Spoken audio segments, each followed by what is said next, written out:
Oke, saya lanjutkan ya. Nampaknya hari ini banyak kali gangguan kita ini. Iya. Oh iya, kenapa ke sini? Sebentar.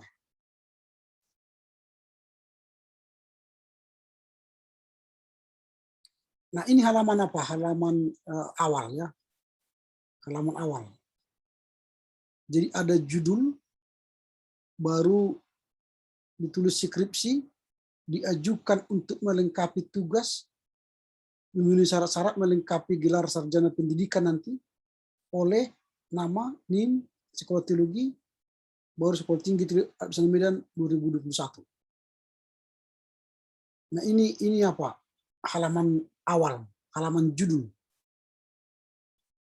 Ini sudah bisa kalian kerjakan sekarang ini. Kalian buat-buatlah kan, mencicil supaya jangan lama nanti skripsinya kan. Sudah bisa dicicil ini. Ini yang sudah saya koreksi ini apa namanya judul-judul mereka yang sudah saya periksa ya sebelum ujian kemarin. Nah, ini halaman judul. Baru nanti ada halaman ini kata pengantar. Ya udah orang-orang. Baru nanti habis kata pengantar ada abstrak. Nanti akan saya jelaskan abstrak ini. Baru nanti ada, oh ini sebenarnya sebentar, ini bukan contoh karena tidak sesuai dengan apa kita. Saya cari dulu.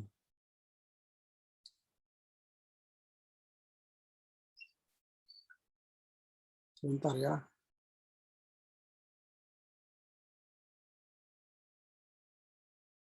Dia tadi tidak sesuai urutan tadi yang sesuai buku panduan kita.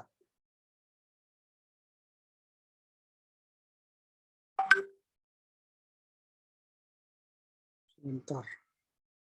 Wah, ini lagi lelet juga. Waduh. Oke, sebentar.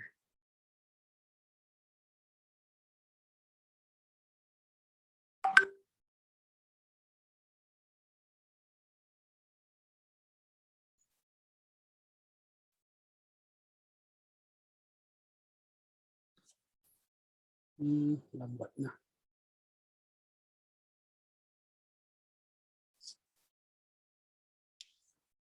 Jadi nanti di halaman awal itu, di bagian awal itu selain halaman judul,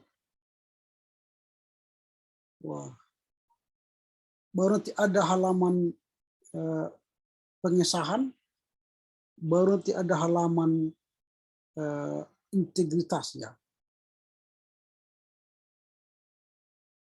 Wah, sebentar, ini kok lambat dia.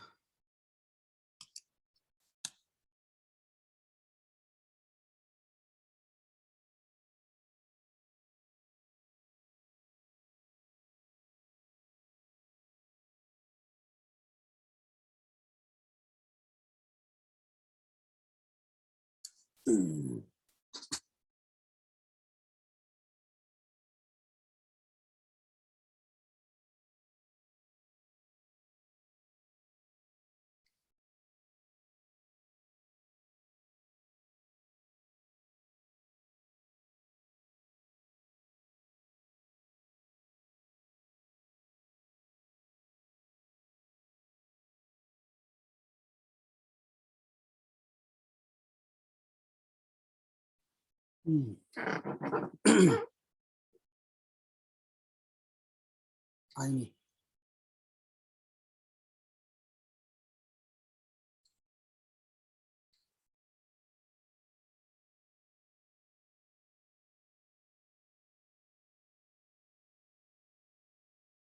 Nah, ini contohnya. Oh, baru ini bisa terbuka. Nah, ini kan. Ini contohnya. Diajukan untuk memperlengkapi syarat mencapai gelar sarjana pendidikan. Ini halaman depan, baru nanti nama, baru NIM, logo, Sekolah Tinggi Sakda, jurusan Pendidikan Agama Kristen, Medan 2001. Baru nanti kata pengantar, terima kasih, baru abstrak. Nah, abstrak ini terdiri dari 3 bab, tiga apa namanya? 3 paragraf. Paragraf pertama itu nanti bicara soal latar belakang, tujuan penelitian, manfaat penelitian, kemudian bab kedua metodologi penelitian, bab keempat hasil. Dan ini jangan satu spasi, dua spasi. Ini harus satu spasi. Ini satu spasi ini.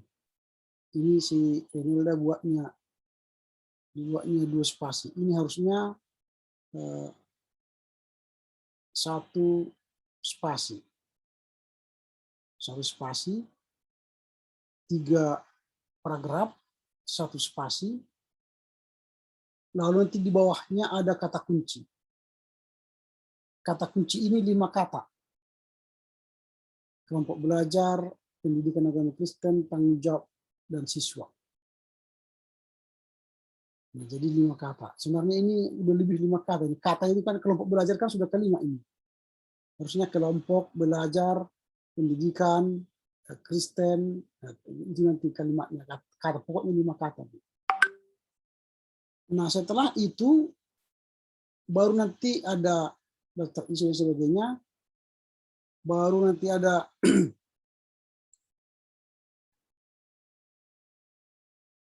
wah, ini belum ada. Seharusnya habis itu tadi ada lembar pengesahan, ada lembar bukti bahwa itu karya sendiri, bukan plagiat. Gitu ya. Harus ada nanti itu. Ya, tadi punya siapa itu tidak ada. Saya lihat contoh yang lain yang sudah memuat perbaikan itu.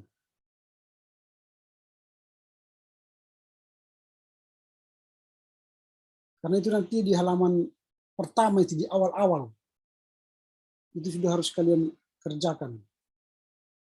Nah, ini contoh lain ya, contoh lain. Nah, ini contoh lain. Kata pengantar, kemudian abstrak kan 3 alinea, 3 paragraf, kata kunci, daftar isi, baru singkatan. Wah, itu juga belum buat apanya, lembar pengesahannya. Kok ini bisa, mana contoh yang sudah ada lembar pengesahan.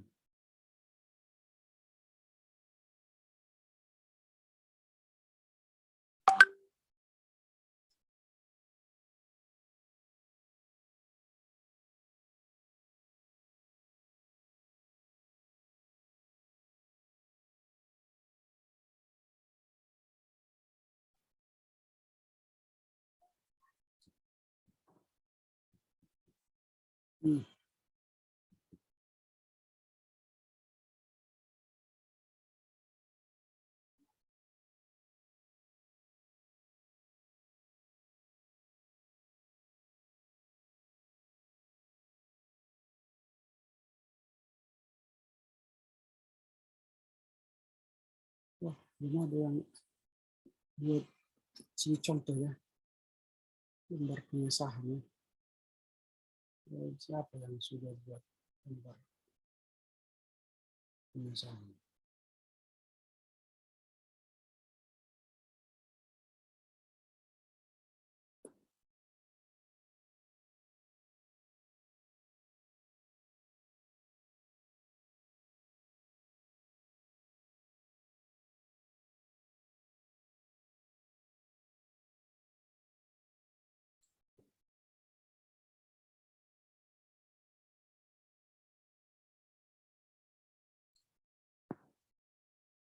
Wah, tidak ada. Oke lah. Nanti kalian lihatlah contoh ada lembar pengesahan. Sudah ada itu beberapa mahasiswa yang sudah mengirimkan lembar pengesahan, tapi di sini kok tidak ada ya. Masih draft-draft itu yang dikirimnya. Nanti kalian bisa lihat contoh lah ya, bahwa ada lembar pengesahan. Nanti di situ disahkan oleh ketua prodi, pembimbing 1, pembimbing 2, penguji 1, penguji 2, itu nanti ada lembar pengesahannya. Baru nanti menunjukkan bahwa kalian tidak melakukan plagiarisme dan itu benar-benar milik kalian. Artinya merupakan karya asli daripada kalian. Nah, itu nanti ada itu di lembar berikutnya. Itu halaman-halaman awal itu. Halaman awal. Nah, kemudian nanti setelah itu ada daftar. Sebentar.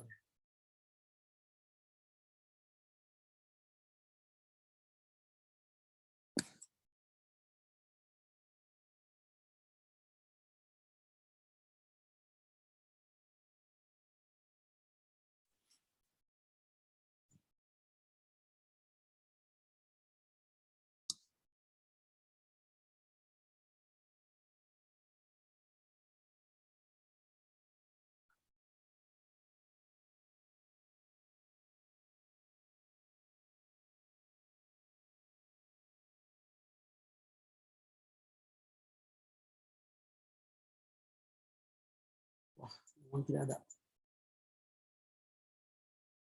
Oke, kita lanjutkan aja. Tidak ada contoh. Saya lihat di sini yang bisa di halaman pengesahan dan persetujuan. Yang tadi mereka datang ke saya itu menantangani persetujuan itu, dosen penguji, dosen pembimbing, baru nanti kaprodi, ketua STT. Nah, ini berisikan tanda tangan persetujuan. Saya cari-cari tidak ada contoh. Baru kata pengantar, prakata. Baru setelah itu nanti ada abstrak. Tadi sudah ada saya tunjukkan abstrak ya. Baru daftar isi, daftar singkatan, daftar tabel, daftar gambar bila ada, daftar lampiran bila ada. Itulah bagian dari awal. Ini bagian awal.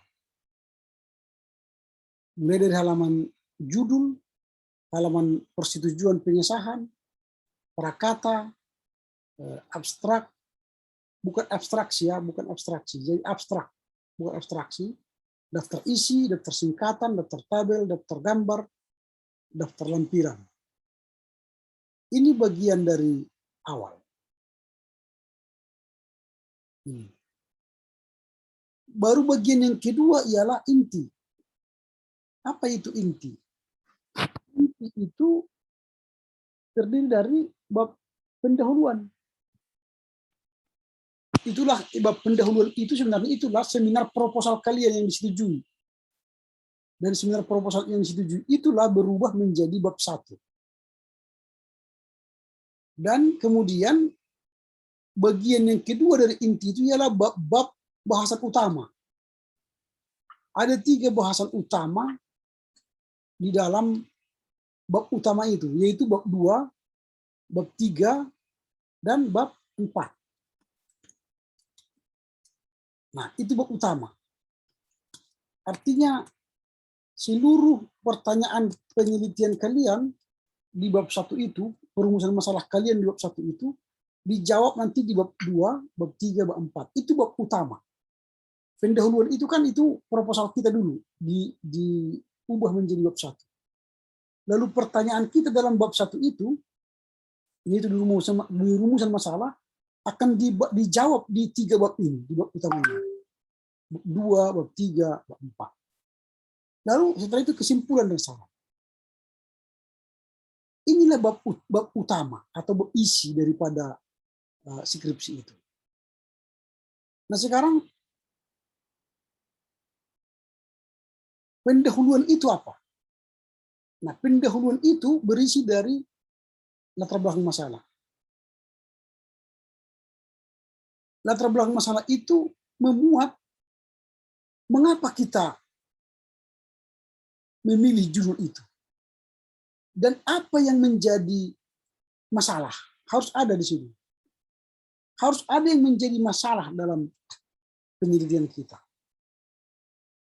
Lalu kalau ada masalah dalam penelitian kita, harus didukung dengan fakta. Itu namanya the same, ada fakta. Baru ada gagasan secara ringkas. Dan uraian itu harus singkat dan tepat. Itu latar belakang masalah. Jadi kalian misalnya sudah mulai melihat masalah yang ada, yang hendak kalian teliti. Sejak sekarang ya, kalian lihatlah di sekitar kita, atau baik itu di kampus misalnya, atau di masyarakat, di pendidikan Kristen ya, baik diselenggarakan oleh gereja, sekolah-sekolah gereja, baik ini diselenggarakan oleh swasta atau pemerintah. Bagaimana pendidikan agama Kristen itu dikelola oleh gereja? Di gereja itu ada formal dan informal. Informal itu sekolah minggu misalnya, formal itu sekolah-sekolah swasta, dan di pemerintah. Bagaimana perhatian pemerintah terhadap pendidikan agama Kristen secara negara, lembaga, konstitusi. Dalam hal ini Departemen Agama. Nah, ini perlu kalian teliti. Lalu bagaimana perkembangannya? Nah, kalau ada masalah yang kalian temukan, nah itu angkatlah sebagai karya ilmiah yang diteliti secara ilmiah. Ada masalah misalnya, kalian temukan. Mengapa buku-buku yang diterbitkan Departemen Agama itu misalnya tidak update, tidak cocok dengan zaman sekarang yang berbicara soal era digital, era society 5.0 misalnya, atau era industri 4.0. Buku-buku yang diajarkan di sekolah-sekolah sekarang masih kurikulum yang tidak update, out of date. Nah, ini pertanyaan kan? Nah, lalu kalian tunjukkan melalui fakta, bukti. Kalian tunjukkanlah kurikulum yang sudah tidak out of date. Lalu kalian tunjukkanlah bahwa terbitan-terbitan yang diterbitkan oleh baik itu lembaga penerbit yang berkaitan dengan pendidikan Kristen tidak update, dan ada fakta. Lalu apa gagasan ringkas yang akan kita tunjukkan? Lalu akhirnya lahir nanti sebuah judul skripsi yang akan kalian tawarkan. Itulah latar belakang masalah. Kemudian dari cerita latar belakang masalah itu yang 5 sampai 7 halaman ini, maka kalian akan mengidentifikasi masalah. Identifikasi masalah ini harus lahir dari apa yang kalian tulis di latar belakang masalah. Karena ada proposal yang identifikasi masalahnya tidak ada di latar belakang masalah. Lalu ketika ujian seminar proposal, dia jelaskan kata-kata sendiri. Lalu ketika ditanya apa latar belakang masalahmu dan apa identifikasi masalahmu, berbeda apa yang dia tulis dengan apa yang dia katakan. Lalu akhirnya dia mengatakan, tuliskanlah apa yang kau katakan tadi.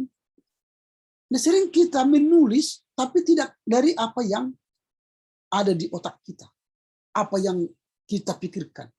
Lalu ketika ditanya, dia keluarkan apa yang di pikiran dia, tapi yang dia pikirkan itu tidak tertulis di latar belakang masalah. Jadi, identifikasi masalah itu harus datang dari latar belakang masalah yang kita tulis. Misalnya, fakta di lapangan, kurikulum tidak update. Baru identifikasi masalah. Adanya kurikulum pendidikan agama Kristen tidak update. Adanya buku yang terbit oleh penerbit, lembaga penerbit yang tidak membahas soal kemajuan teknologi, era industrialisasi 4.0 dan era masyarakat 5.0. Itu kan bukti bahwa lembaga pemerintah tidak memberikan pengajaran pendidikan agama Kristen dengan update yang teranyar, terkini. Nah itu identifikasi masalahnya. Lalu batasilah masalahnya. Bahwa melihat perkembangan pendidikan agama Kristen itu sangat panjang. Karena pendidikan agama Kristen itu sudah dimulai sejak misalnya negara ini berdiri. Tapi itu tidak akan saya bahas mulai dari 1945. Tapi saya hanya batasi masalah saya mulai tahun 2020 sampai tahun 2022, 2021. Nah itu jadi dibatasi. Jadi yang kamu teliti nanti kurikulum pendidikan agama Kristen itu tidak mulai dari 1945, tapi dari mulai 2020 sampai 2021. Jadi hanya 10 atau 11 tahun yang kalian teliti soal kurikulum. Nah dibatasilah masalah itu. Nah kalau sudah dibatasi, ini dikatakan ini maksimal 4 alinea ini untuk pembatasan masalah. Jangan banyak-banyak pembatasan masalah. Nah baru dirumuskanlah masalah. Ini beberapa pertanyaan. Artinya batasan masalah itu adalah pertanyaan penelitian. Pertanyaan penelitian itu terdiri dari 3. Ada pertanyaan penelitian yang utama, baru ada pertanyaan penelitian turunannya 2. Jangan banyak-banyak, cukup 3. Kalau semakin banyak kalian buat rumusan masalah, maka kalian akan menjawab banyak pertanyaan itu di bab 2, bab 3, bab 4. Tapi kalau 3 pertanyaannya, maka 3 saja kalian jawab nanti di bab 2, bab 3, bab 4. Misalnya, mengapa kurikulum yang dikeluarkan Departemen Agama tentang pendidikan agama Kristen tidak update? Apa faktor-faktor yang membuat kurikulum yang dikeluarkan Departemen Agama tidak update? Lalu apa usaha yang harus dilakukan untuk membuat kurikulum pendidikan agama Kristen itu update, terbaru? Nah, itu saja, 3 saja pertanyaan. Dan rumusan masalah ini harus lahir dari latar belakang masalah. Jadi rumusan masalah ini harus lahir dari latar belakang masalah ini. Nah, setelah kita punya rumusan masalah, maka timbullah tujuan penelitian. Tujuan penelitian ini harus sinkron dengan rumusan masalah. Kalau tadi pertanyaannya, mengapa kurikulum pendidikan agama Kristen yang dikeluarkan Departemen Agama Bimas Kristen Protestan tidak update, maka tujuannya ialah untuk mengetahui mengapa Dirjen Bimas Kristen Protestan tidak mengeluarkan kurikulum pendidikan Kristen yang update. Jadi sesuai dengan pertanyaan itu. Lalu apa faktor-faktor yang membuat Bimas Kristen tidak membuat kurikulum yang update? Tujuan yang kedua, untuk mengetahui mengapa faktor-faktor yang membuat Dirjen Bimas Kristen tidak mengeluarkan kurikulum yang update. Itu jadi kaitannya ke situ. Kepada pertanyaan itu. Untuk mengetahui apa yang kita tanyakan. Untuk mengetahui apa yang kita tanyakan. Demikian juga manfaat. Harus bersumber dari tujuan penelitian. Kalau tadi tujuannya adalah untuk mengetahui mengapa Dirjen Bimas tidak menerbitkan kurikulum PAK yang update, maka manfaatnya ialah agar mendapat wawasan tentang mengapa Dirjen Bimas tidak mengeluarkan kurikulum PAK yang update. Jadi harus sinkron kepada tujuan.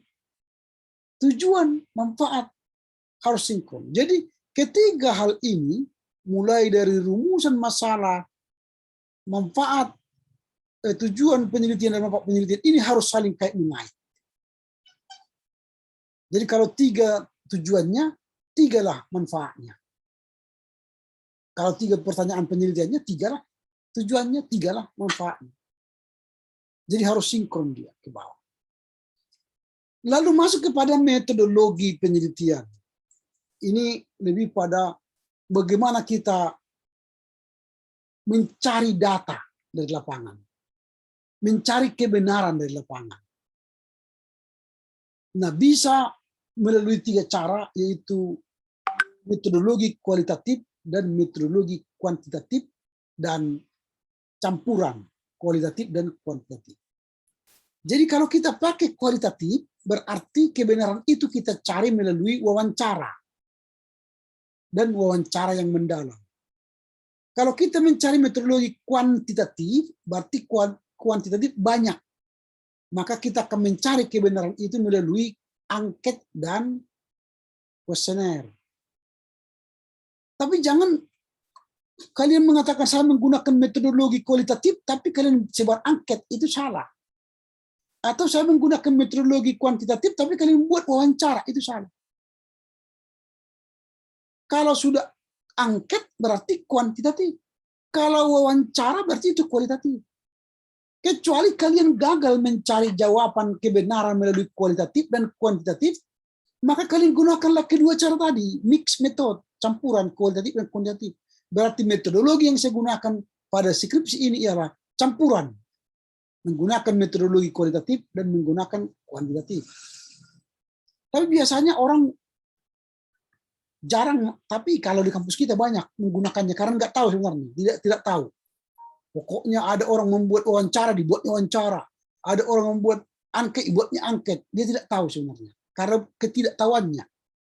Sebenarnya dalam metodologi penulisan, orang yang menggunakan metodologi campuran ialah orang yang gagal mencari kebenaran dari kualitatif atau kuantitatif. Sulit dia mencari kebenaran. Nah, itu biasanya. Nah, itulah nanti di metodologi, kalian harus pastikan itu. Nah, dijelaskan nanti metode itu ada yang bersifat deskriptif, ada yang bersifat literatur, survei, etnografi, studi kasus, ada yang bersifat historis, data masa lalu misalnya, sejarah gereja, dogmatika, ada yang korelasional, artinya melihat relasi beberapa variabel. Nah, jadi setiap mahasiswa yang hendak menyusun proposal harus mengerti mengapa ia menggunakan suatu metode atau metodologi dan bagaimana dia mengoperasionalkan metode yang dia pilih. Jadi kalau dia menggunakan metodologi kualitatif, berarti dia akan mencari data kebenaran melalui wawancara. Kalau dia kuantitatif, mencari kebenaran melalui angket. Karena semakin banyak, semakin benar. Itu kuantitatif. Tapi kalau kualitatif, semakin dalam, maka dia semakin benar. Maka yang diwawancarinya adalah orang-orang yang berkualitas. Bukan soal banyaknya yang diwawancarinya, tapi semakin berkualitas yang diwawancarinya, maka semakin benarlah informasinya. Maka dia dapat kebenaran melalui mereka. Nah, itu yang dikerjakan dalam metodologi penelitian. Baru hipotesa. Nah, hipotesa ini ialah dugaan awal kita terhadap penelitian kita. Biasanya itu digunakan oleh orang-orang yang memakai metodologi kuantitatif. Kuantitatif itu dari positivisme. Dia sudah positif. Misalnya, kalau positivisme kuantitatif, apakah benda ini pulpen? Misalnya, itu pertanyaannya. Kalau kuantitatif, benda yang terdiri dari putih dan biru, yang bentuknya seperti pensil, diduga adalah pulpen. Diduga adalah pulpen. Itu kuantitatif. Berarti dia punya hipotesa. Diduga benda yang kecil seperti menyerupai pensil, warna putih dan biru, diduga adalah pulpen. Nah, untuk membuktikan apakah ini pulpen, dia sebarlah angket. Dia sebar angket untuk menjawab pertanyaannya tadi, diduga itu. Lalu dari 100 yang dia sebarkan angket, 85 orang menjawab bahwa ini pulpen, maka dikatakanlah terbukti hipotesa saya. Bahwa dari 100 yang kusebarkan 100 orang angket, 85 orang menjawab bahwa benda yang menyerupai pensil, warna putih dan biru adalah pulpen. Maka terbuktilah hipotesa saya. Itu namanya positivisme. Ini sudah positif pulpen. Tapi untuk membenarkan apakah ini pulpen, dibuatlah angket. Itu namanya positivisme. Baru kuantitatif. Kalau kualitatif, kita belum menemukan kebenaran karena belum ada bentuk. Dia harus masih mewawancarai orang yang berkualitas. Dia belum ada melihat sesuatu. Maka dia disebut dengan nihilisme. Jadi tidak perlu hipotesa. Karena dia tidak melihat apa-apa. Dia masih harus mewawancarai orang. Lalu dari hasil wawancara itulah nanti dia akan menyatakan kebenaran. Bahwa pulpen adalah sebuah benda yang menyerupai pensil. Menurut seorang pakar yang mengatakan bahwa benda yang menyerupai warna putih dan biru adalah pensil. Menurut ini, itu dia membuat narasi pendapat orang, membuktikan bahwa ini adalah pulpen melalui wawancara. Jadi kebenaran itu pada orang yang diwawancarainya bahwa ini pulpen. Bukan pada banyaknya orang yang diwawancara. Kalau banyaknya orang yang dia survei, itu berarti kuantitatif. Ini. Jadi nanti kalau pakai hipotesa, maka nanti ada jika maka, atau diduga ada korelasi, atau diduga ada pengaruh. Itu menggunakan kata jika maka, diduga ada, gitu ya. Itu ciri dari hipotesa. Baru ada sistematika penulisan, baru nanti ada bagian bab utama. Jadi dari mana ini dari bagian inti tadi pendahuluan sudah kita jelaskan, baru sekarang bagian bab-bab utama. Apa itu bab-bab utama? Nah, bab-bab utama itu terdiri dari bab 2 sebenarnya, itu uraian teori, kerangka konseptual dan hipotesa. Lalu nanti bab 3 dan bab 4 itu uraian empirik dan hasil penelitian. Biasanya itu bab 3 adalah gambaran umum menjadi objek penelitian, dan bab 4 itu adalah mengenai data dan refleksi teologis. Itulah bagian inti yang kedua. Dan bagian inti yang ketiga ialah kesimpulan dan saran, serta daftar pustaka. Nah, setelah itu kesimpulannya, kalau kesimpulan itu bukanlah intisari atau ringkasan. Tapi kesimpulan itu ialah jawaban pendek dari pertanyaan penelitian kita.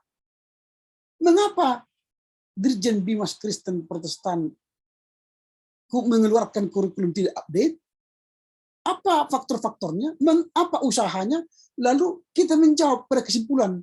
Kesimpulan itu ada dua, kesimpulan yang normatif dan kesimpulan yang ilmiah. Kesimpulan yang normatif apa? Mengapa pendidikan Dirjen tidak mengeluarkan kurikulum yang update? Kesimpulannya, kalau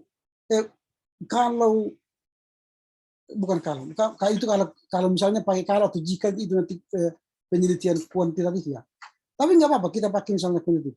Jika kurikulum yang dikeluarkan oleh Dirjen Bimas adalah update, maka anak-anak akan mendapatkan ilmu yang baik.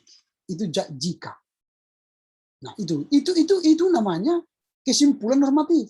Jika Dirjen Bimas Kristen Protestan mengeluarkan kurikulum yang update, maka pendidikan agama Kristen bagi anak-anak SMP misalnya akan baik. Itu kesimpulan yang normatif, tidak kesimpulan ilmiah. Jadi apa kesimpulan ilmiah? Kesimpulan ilmiah ialah jika Dirjen Bimas Protestan mengeluarkan kurikulum yang update berdasarkan analisa kualitatif dan pendapat beberapa orang bahwa kurikulum yang update yang digunakan dalam mengajar murid-murid di tingkat SMP akan menghasilkan pendidikan iman yang baik berdasarkan faktor-faktor pendukung dan solusi yang dibuat oleh pemerintah. Nah, itu berarti sudah melakukan penelitian. Kesimpulan itu sudah merupakan sebuah hasil penelitian. bukan hanya kesimpulan normatif. Kalau kesimpulan normatif tadi itu tanpa penelitian pun bisa kita simpulkan. Jika Departemen Agama atau Dirjen Bimas Kristen mengeluarkan kurikulum yang update, maka anak-anak akan baik. Itu kesimpulan tanpa dilakukan penelitian. Tapi kalau melakukan penelitian, dia sebut metodologinya, dia sebut faktor-faktornya, dia sebut hasilnya.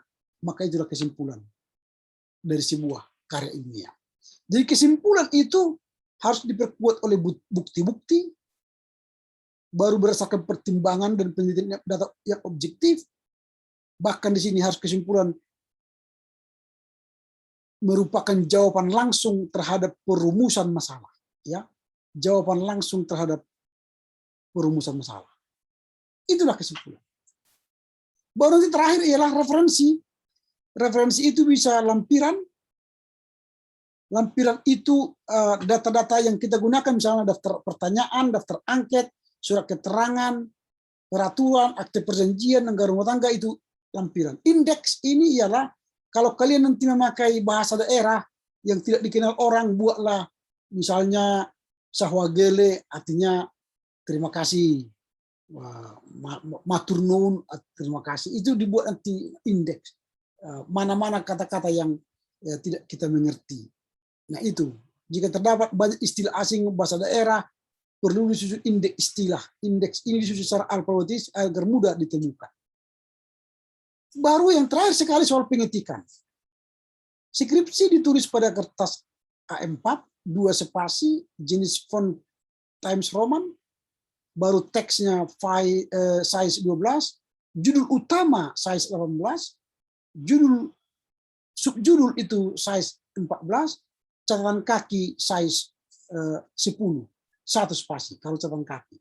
Dan ingat, catatan kaki ini hurufnya harus sama dengan Times Roman. Kadang-kadang huruf daripada catatan kaki kalibri atau bermacam-macam hurufnya. Itu harus kalian ingat, sama hurufnya dengan skripsi itu sendiri. Jangan beda. Baru batas ketikan dari atas itu, misalnya kalau ini kertasnya, dari atas, dari sini, ini 2 cm. Dari bawah ke sini, ini 2 cm. Dari kiri, ini berarti kiri kan, ini ke sini, 3 cm. Dari kanan ke sini, 2 cm. Ini aturannya. Baru nomor. Kalau bagian awal tadi, awal mulai dari lembar judul, lembar pengesahan tanpa judul, tanpa nomor. Tanpa nomor, tidak ada nomornya. Tapi kalau mulai dari abstrak, kata pengantar, daftar isi, singkatan, itu sudah mulai angka Romawi kecil. Tapi kalau sudah mulai dari bab 1 sampai daftar pustaka, itu angka Arab. 1, 2, 3, 4, 5, dan sebagainya. Dan lampiran menggunakan angka Romawi. Lampiran tadi. Yang kita buat angket, daftar pertanyaan, aturan, atau foto-foto, itu angka Romawi. Tapi angka Romawinya huruf besar. Lembar judul surat pernyataan tidak plagiat, persetujuan dan pengesahan tidak diberi nomor. Nah inilah dulu yang bisa saya sampaikan, baru lembar judul bab tanpa nomor dan tetapi dihitung. Kalau tadi halaman judul, lembar pengesahan, walaupun tidak pakai nomor tapi tetap dihitung. Dan ini terakhir sekali, ini penting. Pengaturan jarak spasi. Pengetikan untuk kutipan langsung lebih dari 3 baris, itu 1 spasi, lalu digeser 5 ketuk kiri kanan. Tapi ini harus dihilangkan karena supaya menghindari similarity nanti. Jangan langsung lagi kutip langsung, lebih baik kutip parafrase. Pengetikan skripsi semua 2 spasi, pengetikan judul 2 spasi, pengetikan 3 spasi untuk mengetik antar nomor bab. Bab 1 baru nanti ke bawah pendahuluan itu 3 spasi. dari pendahuluan ke tulisan 3 spasi. Itu artinya ini. Baru pengetikan skripsi disertai dengan menggunakan justify. Jadi rata kiri, rata kanan. Jadi tidak right, tidak left, tapi justify. Nah, ini yang paling penting. Halaman skripsi itu hanya 100 halaman. Kalau lebih dia sampai 150, itu sudah tesis itu. Atau kalian bisa menulis sampai 200 halaman, itu sudah disertasi itu. Jadi batasilah dirimu menulis hanya 100 halaman saja. Jangan lebih. Supaya janganlah terlampau capek kalian menulis itu. Nah, kalau hanya 100 halaman, maka nanti mulailah bagi yang ini. Supaya kalian jangan terlampau lama nanti menulis skripsi itu. Banyak sekali kan. Oh, misalnya di sini, kita buat aja di sini. Kalau hanya 100 halaman dia, nanti kalian buatlah misalnya bab 1 itu cukuplah ini 15 halaman. Lalu bab 2 ini hanya 20 halaman. Lalu bab 3 ini hanya 30 halaman. Lalu bab 4 hanya 30 halaman. Karena ini yang penting tebal. Bab 3 dan bab 4. Karena ini kan inti. Lalu bab 5 hanyalah ya katakanlah 2 halaman ya. Baru daftar pustaka ini hanya 3 halaman. Ini kan sudah 100 halaman ini. Selesai.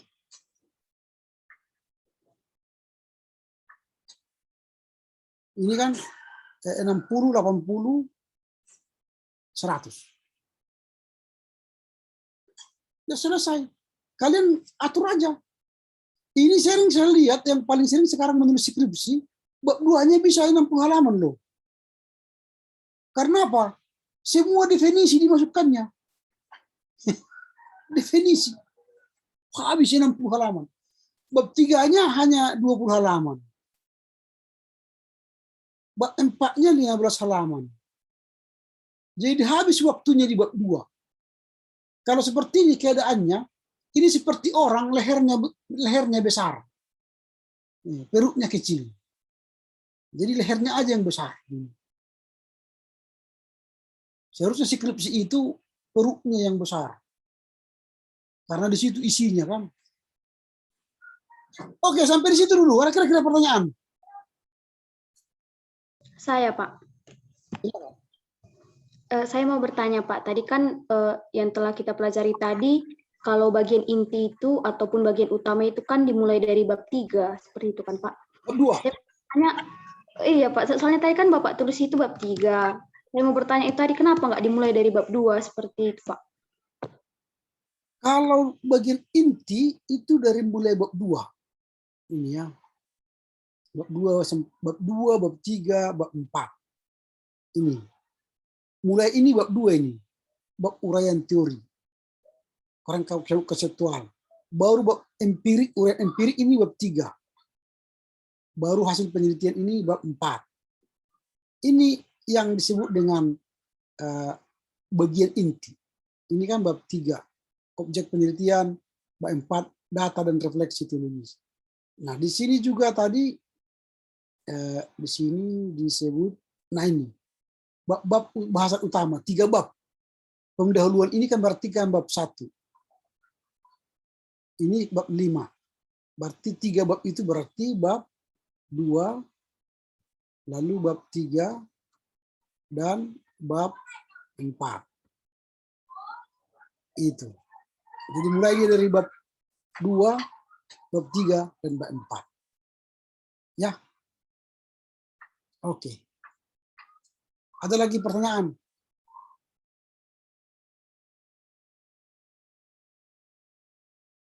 Sudah cukup jelas, nanti materinya akan saya kirim.